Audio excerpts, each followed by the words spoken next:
Olá, sejam todos bem-vindos, bem-vindas a mais um episódio do podcast Café com Fi. Eu sou Andrés Costa e hoje eu trago dois convidados para falarmos sobre fundos imobiliários. Dessa vez, os convidados são Alexandre Rodrigues e Abner Mello, do RBVA 11, esse que é o Fundo de Renda Urbana ou Varejo da Rio Bravo. Sejam ambos muito bem-vindos a esse episódio do podcast. Gostaria que você se apresentasse a gestora, e aí assim, a gente adentra ao tema.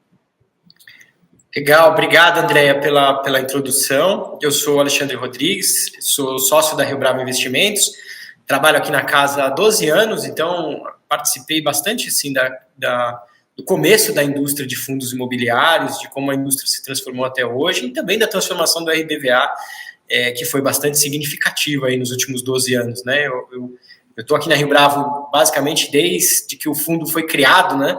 Desde 2012, então tem muita história legal aí para a gente contar. Legal, obrigado, Andréia.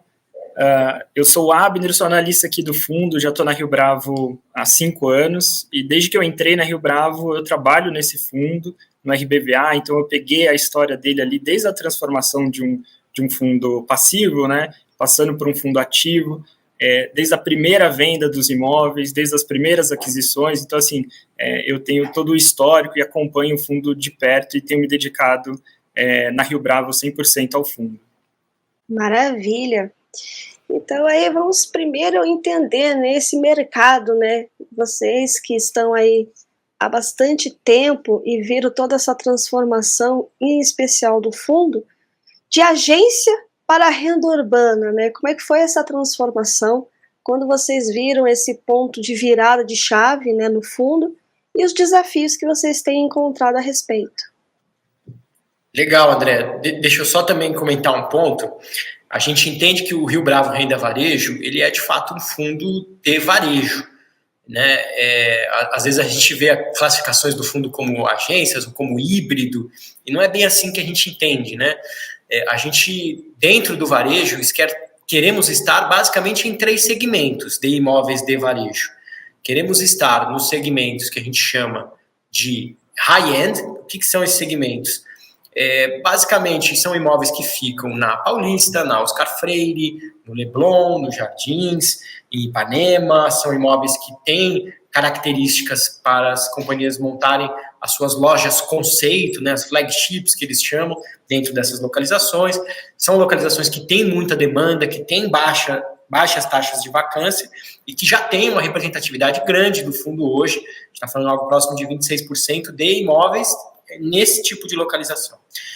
Além disso, a gente também tem os imóveis que a gente chama de renda urbana. Aí sim, são os imóveis que são de varejo, né, renda urbana de varejo, e que têm características um pouco diferentes dessas de high-end, porque não é que são mal localizados, eles estão bem localizados, mas dentro das micro-regiões onde estão. Então, são regiões metropolitanas, são cidades do interior, são em outras capitais aqui do Brasil. São imóveis que são importantes para a companhia, principalmente para escala e para encontrar o cliente na ponta final. Então, são imóveis que têm uma relevância e uma importância muito grande também para a companhia. E a gente tem também uma participação em shoppings, né? Hoje, 4% do fundo também já é participações em shoppings. Então, a gente quer estar em todos os tipos de imóveis de varejo, né, dentro do RBVA. Quer me completar um pouco, Abner? Eu acho que é super interessante essa pergunta, porque a gente se classificava o fundo como um fundo de agência e depois, com a nossa mudança, né, para um fundo de gestão ativa, e já percebendo um pouco dessas mudanças do mercado de agência bancária, a gente foi pioneiro em alterar essa estrutura do fundo e buscar ali uma diversificação que seria importante para o fundo, né? Isso foi lá atrás, de 2018.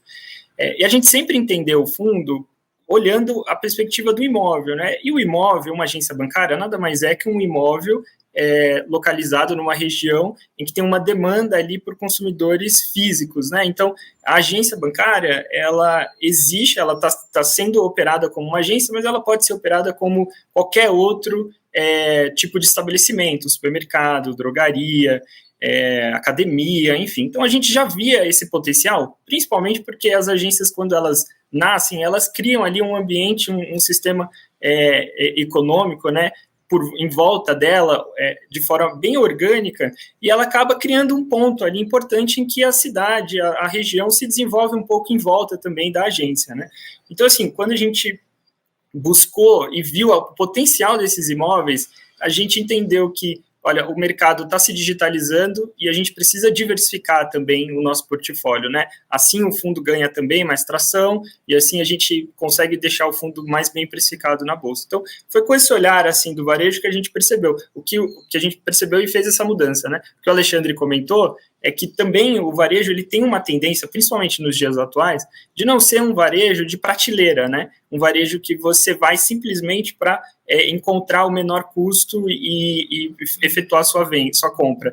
Ele é um varejo hoje que ele precisa ter um pouco a mais, né? Então, ele oferece também experiências para os seus usuários. A gente tem grandes redes varejistas que usam a sua loja como exposição, né? E onde a venda final, de fato, ocorre muitas vezes pela internet. Então, a gente consegue citar algumas. A Fast Shop é um modelo muito assim, né? Ela oferece ali aos seus clientes o imóvel como um mostruário. Você vai lá, mexe no aparelho, descobre novas funcionalidades, conversa com pessoas. Então, você tem uma experiência, né? Então, a gente já mirou essa nova tendência e tem um portfólio do fundo focado nisso. 25% do fundo está focado em imóveis muito bem localizados, em que as varejistas querem estar e oferecem experiência do seu usuário. A gente tem a Centauro, que é uma flagship, uma loja conceito.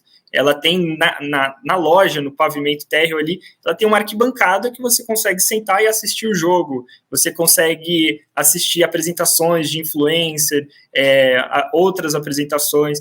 Tem um lugar lá na Centauro que você consegue consertar a sua bicicleta, você consegue andar, experimentar o seu tênis, né, numa esteira. Onde a gente via isso numa loja física? Então, assim, são experiências que o varejo está se transformando e ele pede um imóvel específico, um imóvel muito bem localizado, com uma exposição de marca muito boa, e a gente percebeu essa tendência e a gente é um dos poucos fundos do mercado que usa isso como uma estratégia, né? Então, isso a gente entende que agrega um risco muito baixo ao portfólio, porque são localizações exclusivas, e se uma varejista eventualmente sair, a gente tem uma fila de varejistas querendo entrar nesse ponto.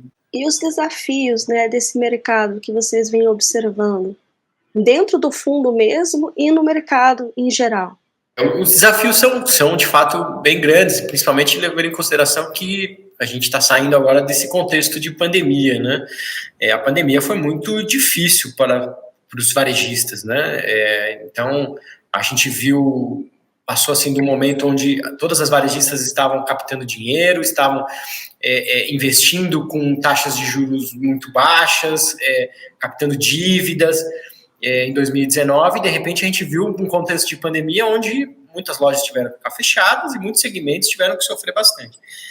A gente viu durante esses últimos 4 anos algumas empresas não conseguindo chegar do outro lado da piscina, né? As empresas que estavam muito alavancadas e que tiveram algum tipo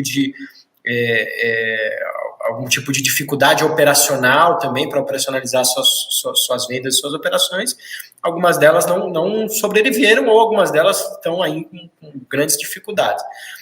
Agora, o que a gente enxerga também, né? Boa parte desse ciclo desafiador que a gente passou, o primeiro que dentro do RBVA a gente acabou passando por esse ciclo com uma concentração de agências bancárias, e no fim isso foi muito bom, porque os bancos, durante a pandemia, permaneceram abertos, permaneceram pagando locação, então a gente não sofreu, tá, com a pandemia, apesar do varejo ter sofrido muito, o RBVA conseguiu passar relativamente ileso aí com relação ao pagamento de locação. Então, assim, a gente conseguiu passar isso muito bem, e agora também estamos nesse trabalho de diversificação para a gente conseguir cada vez mais buscar diversificação dentro do RBVA.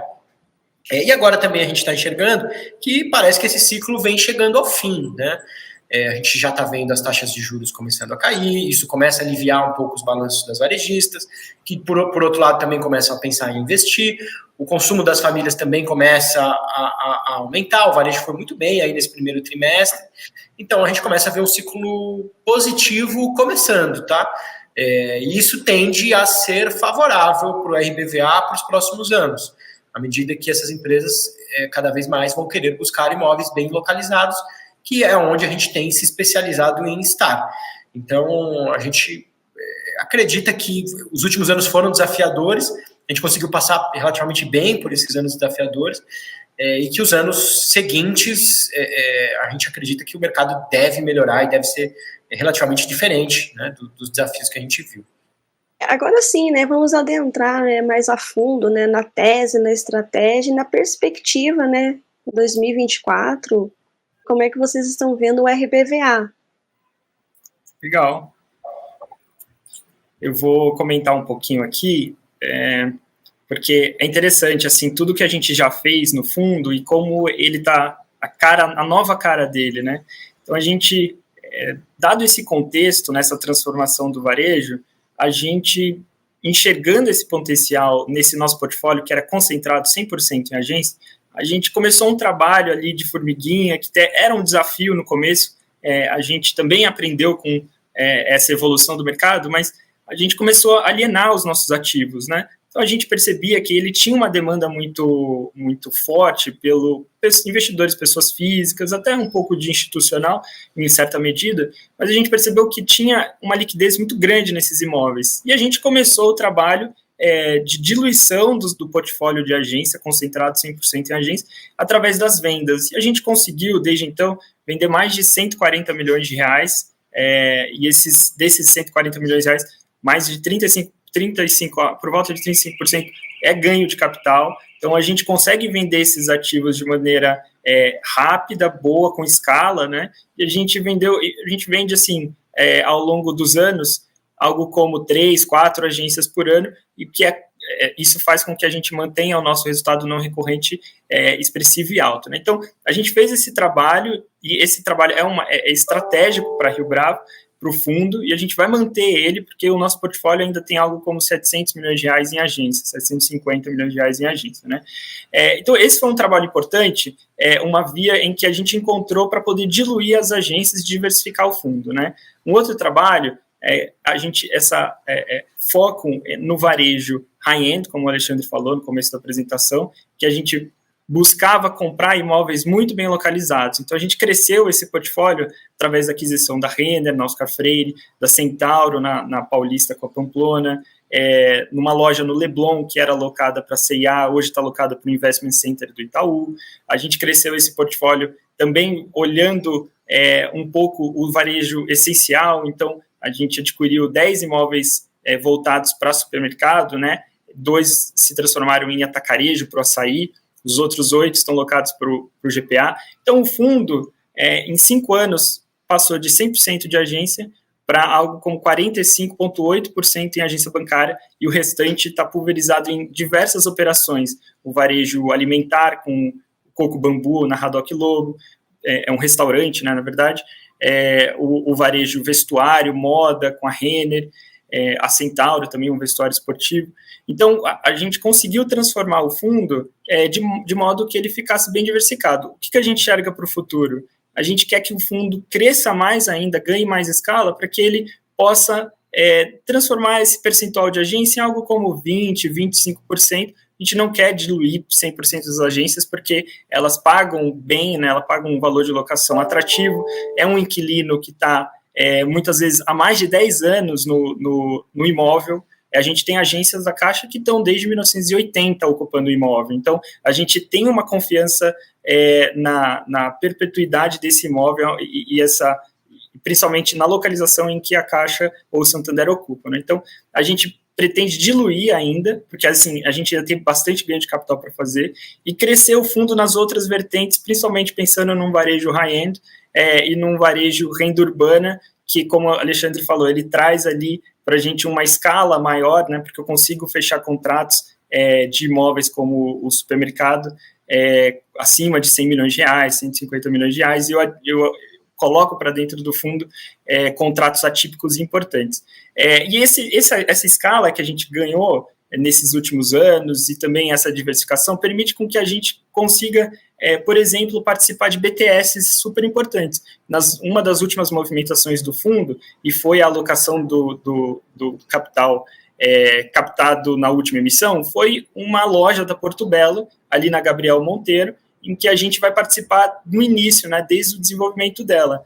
É um BTS que a gente vai construir para Porto Belo, e a gente vai ficar com o fundo mais ou menos algo como 14, 15 meses sem a renda, mas é uma renda que para a gente não penaliza o fundo. A gente está falando de uma escala por volta dos 40 milhões de reais, não penaliza o fundo, e quando esse imóvel ficar pronto, a gente entende o potencial enorme dele de crescimento de locação, né, por metro quadrado ao longo do tempo, e também eventual saída, a gente conseguiria extrair muito valor. Então, assim, o fundo ele está com uma robustez muito grande e ele é voltado especialmente para o varejo de rua, e ele tem um know-how, né, a gestão tem um histórico muito específico e muito robusto ao longo desses últimos anos, foi capaz de gerar esse valor, e a gente viu que a cota no último ano, em 2023, por exemplo, cresceu algo como 38%, em um ano, né? Acabei falando muito, não sei se o Alexandre quer me complementar. Perfeito, Abner, acho que é isso. Falando em agências, né, vocês ainda têm mais ou menos 45%, você comentou, né, Abner? Quais são os desafios ainda para ir fazendo esse ganho de capital e cada vez mais, claro, você falou que não quer zerar, até porque ele tem uma renda recorrente, né, que traz, né, para o fundo, né, e consequentemente contribui ali com o rendimento do cotista.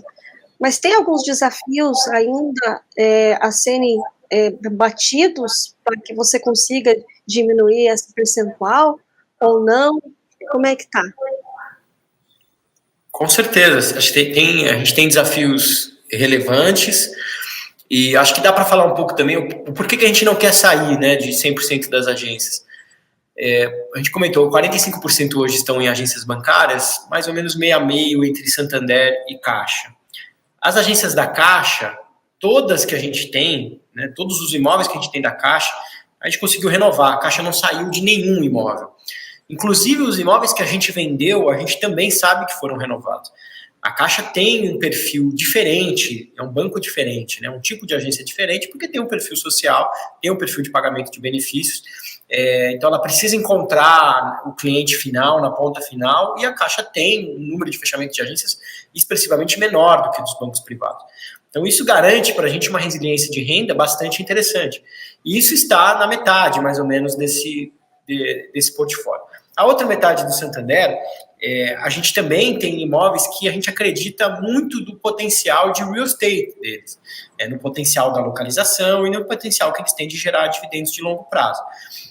Um caso recente disso é um imóvel nosso, lá na João Pinheiro, número 500, em Belo Horizonte, próximo da Praça da Liberdade, em que a gente conseguiu negociar com o Santander uma saída deles do imóvel para a entrada de um supermercado, do Super Nosso.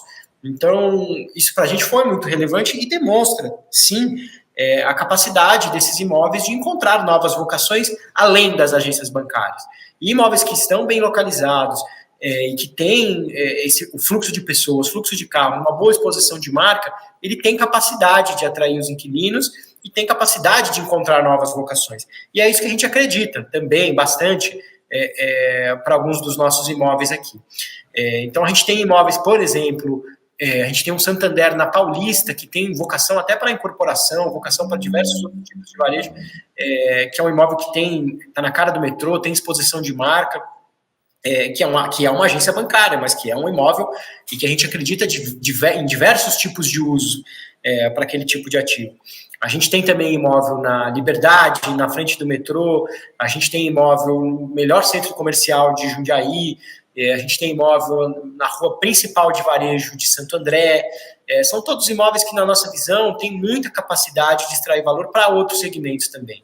Então é isso que a gente acredita, assim, que espera como desafios, né? A gente espera conseguir ir otimizando o nosso portfólio, encontrando outros inquilinos, e a gente acredita que a gente vai conseguir reduzir, conseguir uma concentração menor de agências bancárias, por 3 frentes, basicamente. Uma frente é crescendo, fazendo novas emissões de cotas, como a gente fez no final do ano passado. Isso ajuda a gente a reduzir a exposição ao setor bancário, à medida que a gente, ao crescer, vai comprar outros segmentos. A gente vai conseguir fazer isso também vendendo imóveis, que é o que a gente vem fazendo, como o Abner comentou. Então, o desafio é a gente vender de 3 a 4 imóveis aí, por ano. Isso garante para a gente a possibilidade de manter o dividendo em R$1 por cota, que é o que a gente vem distribuindo.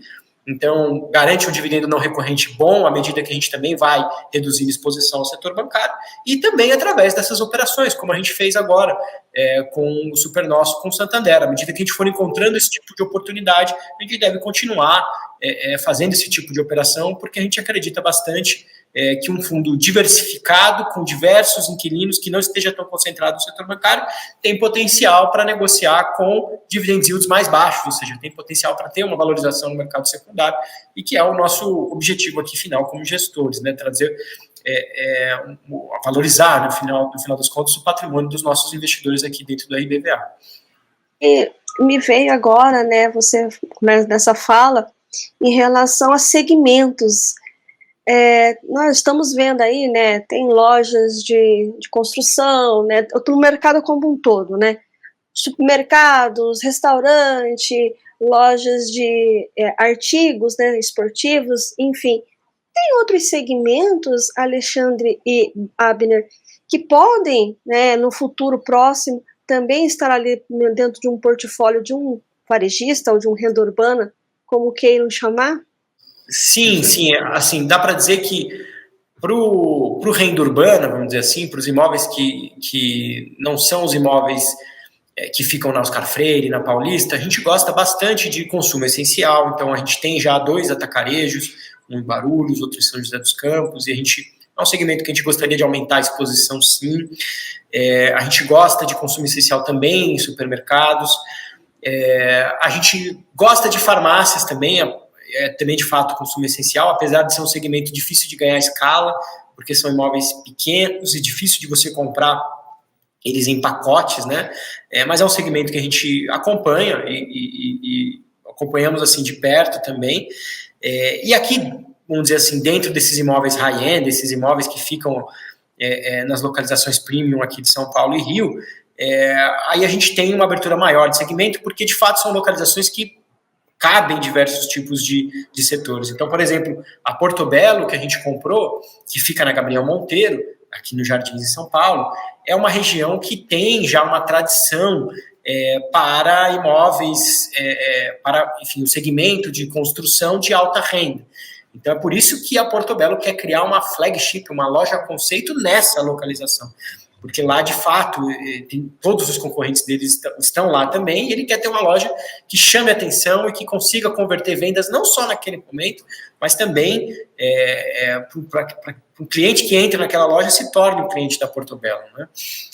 Então, esse é o tipo de imóvel que a gente gosta, que a gente quer estar também, né? Quer me completar alguma coisa em relação a segmentos, Abner? Não, a gente encontra muitas oportunidades, André, assim, no mercado, tá? Drogaria, pet shop, né? Então, pets, Cobase, pet camp, tem muitas oportunidades, entre outras, assim, BK, McDonald's, enfim, a gente encontra muitos segmentos aqui que caberia no RBVA. O ponto importante aqui que o Alexandre colocou é assim, a gente precisa ter escala, né? Precisa ser alguma coisa relevante, num preço bom, que a gente consiga colocar para dentro do fundo. Então, a gente vem negociando diversos imóveis. No mês, assim, a gente envia muitas propostas, às vezes 2 propostas por mês, mas a gente precisa encontrar ali o equilíbrio, né? Então, não basta só entrar no portfólio para ter um segmento diferente, precisa fazer sentido financeiramente, né? E o varejo, principalmente o imóvel, ele é um ativo difícil de negociar, porque o comprador, ele entende que ele vale muito mais, às vezes, do que o mercado está pagando. Então, a gente precisa equilibrar a bandeja, né? Então, a gente está buscando novos segmentos, a gente, inclusive, tem um segmento dentro do fundo que, quando saiu, o mercado todo questionou bastante a gente, perguntando como que era, será que isso vai crescer nos fundos imobiliários, que eram, por exemplo, self-storage. A gente locou uma loja, que era um Santander, inclusive, era uma agência a gente fez uma alocação ali para M3, que é um self-storage, que são boxes, né? Você aluga o box, guarda lá seu pertence e paga mensalmente. Então, assim, veja, tem um campo muito grande de possibilidade, que precisa fechar a conta e entregar uma boa rentabilidade para o investidor. Até você me lembrou, né, realmente, self-storage, né, isso é muito comum nos Estados Unidos, tem gigantescos REITs, né, de self-storage, e realmente é interessante. É porque quando você olha varejo de rua, né, ou seja, aquelas lojas, né, de departamento, lojas de varejo, aí você vê, como você falou, atacarejo, supermercado, drogaria, posto de combustível, mas o problema é a questão da escalabilidade desses negócios, né? Isso que acaba impedindo, vamos dizer, de entrar no portfólio nesse momento. O ponto da escala ele é muito importante, tá? Por que a gente bate bastante nesse ponto? Se a gente comprar imóveis de um ticket muito baixo, né, ou seja, de 5, 10, 15 milhões, a gente vai competir para comprar esses imóveis com investidores que muitas vezes aceitam cap rates mais baixos. O que, obviamente, para a gente não seria interessante. Então, quando a gente olha imóveis sem escala, isso significa que a gente está competindo com compradores que topam cap rates que a gente não necessariamente toparia. Então, ter escala é muito importante, claro, para a gente conseguir fazer negócios que tenham relevância, que tenham um volume relevante e no preço certo também, né? Num preço que possa ser atrativo para os investidores no nível que o RBVA tem hoje. Ou seja, né, que traga uma TIR interessante lá na frente, né, que vocês consigam visualizar essa TIR e que realmente traga ali um resultado interessante para o fundo, né? Exatamente. Maravilha. E falando em movimentações, né, você comentou, né, até foi um fato relevante, nós estamos gravando esse podcast em abril, em relação ali, né, a troca de locatário, né, uma troca bem rápida, né, ou seja, mostrando a gestão ativa em relação ao imóvel, mas vocês convocaram uma assembleia e algumas mudanças ali, né, que chamaram a atenção, né, uma da Rio Bravo ser administrador desses locatários, né, e também a questão do formador de mercado. Isso já o pessoal, os investidores já estão um pouco mais acostumados, né, sempre volta e meia tem um fundo fazendo essa questão aí de fomentar, né, ou seja, trazer liquidez para o fundo, e também a questão do split, ou seja, esse desdobramento das cotas. Gostaria que vocês comentassem a respeito. Legal, vou falar um pouco sobre esses pontos então, Andréia. A gente convocou essa assembleia recentemente, além da pauta ordinária, a gente convocou também 3 pautas extraordinárias. 2 delas têm o objetivo da gente aumentar a liquidez do fundo no mercado secundário. A gente acha que isso é importante para a gente conseguir, com cada vez mais liquidez, ter uma melhor precificação, né? Os investidores hoje valorizam muito liquidez no momento de investir. Então, a gente acha que com mais liquidez isso tende a melhorar a precificação do fundo e, consequentemente, tende a ser bom, obviamente, para os investidores. Então, essas 2 pautas que a gente está propondo, uma é do desdobramento das cotas, né, do split. Basicamente, a gente vai reduzir a cota da base 100 para a base 10. Isso a gente tem visto cada vez mais fundos e gestoras saindo nesse modelo. Isso ajuda muito nas carteiras automatizadas que começaram a surgir para o reinvestimento dos dividendos, porque imagina uma carteira de fundos imobiliários que tenha 10 mil reais investidos em FIIs em 10 fundos diferentes. Se essa carteira ela tem um rendimento hipotético de 1% ao mês, isso significa que ela vai pagar 100 reais ao mês de dividendos. Esses 100 reais ao mês de dividendos, se os fundos estiverem na cota 100, eles só conseguem reinvestir em um fundo. Agora, se esses fundos estiverem na cota 10, ele consegue reinvestir nos próprios 10 fundos que ele investe. Então, isso facilita muito, isso ajuda na liquidez, isso ajuda a pulverizar mais a base, e a gente acredita, sim, que esse é um ponto que pode ajudar a gente aqui a ganhar mais liquidez. Então, É um ponto que a gente está trabalhando, que a gente está convocando a Assembleia. E vale dizer também que, André, o que a gente está fazendo aqui são propostas, né? Claro, a gente, como administrador e gestor do fundo, estamos propondo, e os investidores, obviamente, têm as condições de avaliar o que eles vão preferir fazer aqui, né? Em termos das propostas que a gente está fazendo. Mas são propostas que a gente acredita que são, obviamente, para o bem do fundo. A segunda proposta é da contratação do formador de mercado. O RBVA, que já está aí com um bi e meio mais ou menos de valor de mercado, já tem escala na nossa visão para ter um formador de mercado. O formador de mercado ele ajuda muito na liquidez para reduzir esse spread de compra e venda. Então isso ajuda a reduzir volatilidade e ajuda a melhorar a liquidez do fundo também. Então é um ponto que a gente também acha importante e que pela escala do fundo não é um impacto significativo nas despesas. E também a gente também está propondo, e aí num ponto fora da liquidez, um outro ponto que a gente está propondo é a contratação da Rio Bravo para fazer esse serviço de asset, que a gente chama, que é a operacionalização das locações que o RBVA tem. Então, isso é algo que a gente já fez no outro fundo da casa, que é o Rio Negro, a gente já aprovou, já está operacionalizando as locações aqui, e que a gente está propondo para outros 2 fundos nossos, que é o RBVA e também para o RCRB, para o Renda Corporativa. E basicamente hoje esse trabalho ele é feito por uma empresa terceira. Esse trabalho ele envolve um trabalho de cobrança de seguros, de garantias, de cobrança de boletos, conciliação, inadimplência. Envolve assim uma parte operacional do dia a dia imobiliário e que a gente está preferindo internalizar esse serviço, obviamente sem trazer custos para o investidor a mais do que a gente já tem hoje. Então, nossa intenção é reduzir custos com isso e também ganhar eficiência, né? Então, é isso que a gente está propondo. Falando também não só do mercado, mas dos fundos em geral, e vocês enquanto gestores, como vocês têm visto a alavancagem, como que vocês têm visto essas questões aí de mudança, né, do CMN, como é que vocês viram isso?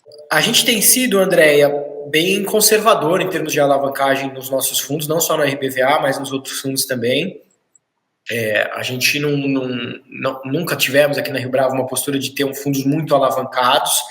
A gente sempre gostou de ter uma postura onde a gente pudesse, dentro da nossa própria reciclagem de ativos, conseguir sanar as potenciais dívidas que a gente tenha. Então a gente fez uma alavancagem, mas que hoje não é tão significativa para o nosso portfólio, algo como 14% do patrimônio, e que a gente, com o próprio fluxo de venda de agências, tem conseguido levantar capital para reduzir, enfim, fazer frente a essa alavancagem. Então, a nossa postura sempre foi assim, de um certo conservadorismo, mas, claro, a gente também pode aproveitar, principalmente em momentos de juros mais baixos, alguma alavancagem para a gente conseguir entregar um dividendo melhor para o investidor, fazer uma operação que seja, de fato, accretive, né, que a gente chama, que é aquela operação que a gente consegue captar uma dívida barata para comprar com cap rate mais caro e entregar um dividendo melhor para o investidor. São contas que a gente faz e que a gente leva em consideração aqui para determinados tipos de operações. Mas a gente não espera crescer muito a alavancagem do RBVA, não. A gente espera que a gente consiga manter aí mais ou menos o patamar que a gente tem hoje. Vocês fizeram uma emissão recente, né, ali no final do ano passado, se não me engano, né, Alexandre? Sim, fizemos. Tem janela vocês ainda veem uma janela de oportunidades para 2024 para ajudar a crescer mais o fundo ainda? Ou não? Como é que vocês estão enxergando também esse ponto? Sim, a gente vê essa janela de oportunidade, a gente acredita que a gente está começando a voltar aí com a possibilidade dos fundos voltarem a crescer, isso especialmente para o RBVA, no momento que a gente está cada vez mais conseguindo consolidar esse fundo, que antes era 100% agências, hoje é um fundo que tem ativos muito bem localizados em diversas localizações, que tem várias estratégias e que tem hoje um percentual cada vez menor de exposição ao setor bancário. As emissões são super importantes para a gente ganhar mais escala, ganhar mais liquidez, ganhar mais investidores, dá a possibilidade da gente fazer negócios maiores e também da gente ganhar mais diversificação. Então, certamente é algo que sim está no nosso radar, a gente continuar com esse plano de crescimento do RBVA. Perfeito. Maravilha. Alexandre, Abner, esse é o momento agora para o momento marketing do fundo, né? Por que investir no RBVA, né? Vai lá. Vamos lá. Já até pegando um gancho assim de 2024 que o Alexandre colocou aqui, né? Esse momento de alívio de juros, né? As varejistas, claro, não estão ainda, talvez não seja o melhor ano para as varejistas, mas é melhor do que o ano passado e talvez melhor do que o ano retrasado também. Mas a gente está vendo um cenário muito positivo à frente. As varejistas acabam olhando isso, pesando um pouco a sua estrutura de capital, olha que isso alivia um pouco e começa a pensar em investimento, né? É até interessante porque na metade do ano passado para cá, ou enfim, um pouquinho no final do ano para cá, a gente tem visto que o mercado aqueceu bastante, assim, tem muita oportunidade na rua. As varejistas começam a entender que um imóvel dentro do seu balanço talvez não seja tão rentável quanto ele fora e pagando aluguel, né? Então, a gente conseguiu ver que o mercado está bem aquecido, tem muita coisa na rua, e a gente consegue fazer negócios bons. A gente fez agora, com essa compra da Porto Belo, um negócio que a gente acha muito bom, na Gabriel Monteiro, ali perto da Rebouças, Lima, numa região muito nobre dos Jardins, um cap de 8%, né? Assim, estamos num momento propício para captar recursos e comprar novos ativos. E aí, quando a gente olha para o RBVA, é bastante consolidada aqui dentro desse fundo e em outros fundos, mas especialmente nesse fundo, a gente tem uma comprovação histórica. O fundo já tem mais de 12 anos, ele começou com um portfólio 100% concentrado em um segmento, a gente fez aquisições BTLs, BTS, então chegamos a construir imóveis. Esses contratos, que na época eram atípicos, praticamente das agências terminou, então ele terminou lá em 2022, final de 2022, a gente conseguiu renovar esses contratos e o fundo estilingou no mercado secundário, né? Além disso, a gente cresceu o fundo, fizemos uma emissão de próximo de 180 milhões, outra agora de 100 milhões, a gente conseguiu comprar imóveis locados para o varejo de forma atípica, num cap muito bom, em um momento que a gente conseguiu fazer uma alavancagem com um custo muito pequeno, 5,13%, uma média de 5,2%, IPCA mais 5,2%. Hoje a gente vê no mercado, você não consegue uma alavancagem abaixo de 8%, né, IPCA mais 8%. Então, assim, a gente tem uma gestão que passou por esse fundo por vários momentos de crise, por exemplo, a pandemia, enquanto boa parte dos fundos tinha alguns problemas e tinha que conceder descontos, a gente tinha um segmento forte, já tinha uma diversificação, então a gente já tinha varejo alimentar, que não fechou as portas, então o fundo continuou entregando dividendos sem nenhum gargalo ali, nem mesmo um decréscimo, porque o fundo já tinha escala, já tinha uma gestão pensando em diversificação, né?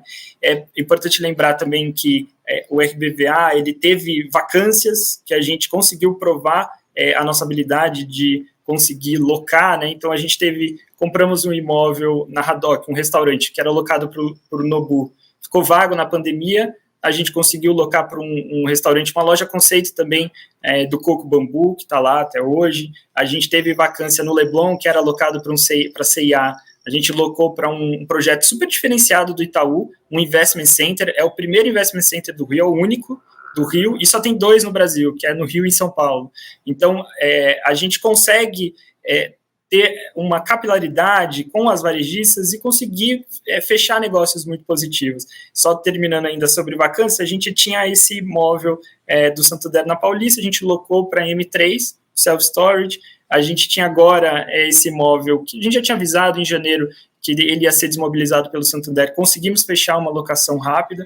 Claro, temos outros desafios de vacância, mas hoje o fundo ele já tem um histórico, um tamanho tão grande que a vacância penaliza pouco, né? E é normal que isso tenha na vida de um fundo, sempre vai ter um percentual de vacância, né? Então, assim, eu tenho uma gestão com um histórico muito robusto. Eu também sou o fundo RBVA, ele é um dos fundos que entrega um recorrente, um aluguel recorrente, uma receita recorrente muito forte. No patamar de preço atual, está entregando algo como 8,9%, 9% de rentabilidade recorrente. O fundo também ele tem um potencial de alienação de ativos, um potencial de ganho de capital muito grande que a gente vem fazendo de forma recorrente nos últimos 3 anos. A gente entrega, se você fizer uma conta super de padeiro, a gente está entregando 8 centavos por cota ao mês nos últimos 3 anos, só de receita não recorrente. Ou seja, a gente consegue vender de forma constante os ativos, vender bem com lucro acima de laudo, com uma TIR positiva, e a gente faz isso constantemente nos últimos 3 anos. E fomos, inclusive, um dos pioneiros assim, a conseguir alienar ativos para pessoas físicas, né, para pequenos investidores, e de forma até escalável. Né? As agências têm um ticket pequeno, de 10, 15 milhões, mas a gente faz isso assim, de forma recorrente. Né? Um outro ponto é que o fundo ele tem um vault de 7,3 anos, né? Ou seja, os contratos, o tempo médio dos contratos aqui do fundo, que tem ainda para vencer, é de 7,3 anos. Ou seja, algo como 60% do fundo vence só depois de 2030. Então, são características que, quando você olha o risco e o retorno, é muito propício a você considerar para ter na sua carteira. Né? Um outro ponto também a gente acabou de comentar aqui, quase esquecendo, a alavancagem do fundo. A gente fez uma pesquisa recente e o nosso fundo é um dos menores, um dos menos alavancados do mercado. Inclusive, se você considerar o portfólio de renda urbana, com certeza é um dos mais, não tem alavancagem, né? Um dos menores, os menores índices de alavancagem do mercado. Então, assim, se você considerar todo o histórico, tudo que a gestora já passou, o fundo, a transformação, a gente entende que ele tem um destravamento de valor muito importante para acontecer, que é começar a tradear ao patamar dos seus concorrentes, né? Que tem uma carteira também já pulverizada, então a gente consegue entregar para o investidor uma solidez de história com perspectivas muito positivas para o futuro. Legal, perfeito. Acho que é isso. Acho que o investidor que está olhando o RBVA hoje, ele pode esperar da gente um fundo que, como o Abner falou, passou por transformações, já passou por um fundo que era agências, hoje é um fundo já bem diversificado. A gente acredita que temos um portfólio muito interessante de imóveis que estão assim, em localizações irreplicáveis. Você não consegue fazer uma nova Oscar Freire ou fazer uma nova Paulista. Os imóveis que estão lá, na nossa visão, em regiões que tem muita demanda para varejo, são imóveis que têm são muito perenes, né, do ponto de vista de capacidade de geração de renda futura. Então, a gente acredita muito no nosso portfólio e também na nossa gestão. Né? Esse fundo é um organismo vivo e que passou por diversas transformações e que a gente tem aqui uma equipe técnica, uma gestora que tem 20 anos de história e que foi uma gestora também pioneira nos fundos imobiliários e que a gente já vem fazendo isso há bastante tempo e que tem total capacidade de conduzir essa transformação que a RBVA vem passando e continuará passando nos próximos anos. Então, o investidor pode esperar isso da gente, né? Um fundo em transformação e que cada vez mais constrói um portfólio de qualidade em regiões irreplicáveis, com bons contratos, bons inquilinos.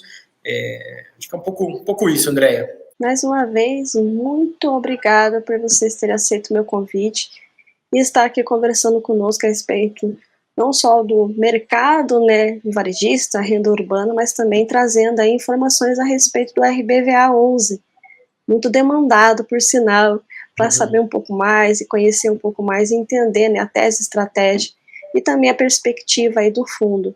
Gostaria que vocês então deixassem as considerações finais e as mídias sociais para quem ainda quer conhecer mais a fundo ainda o fundo.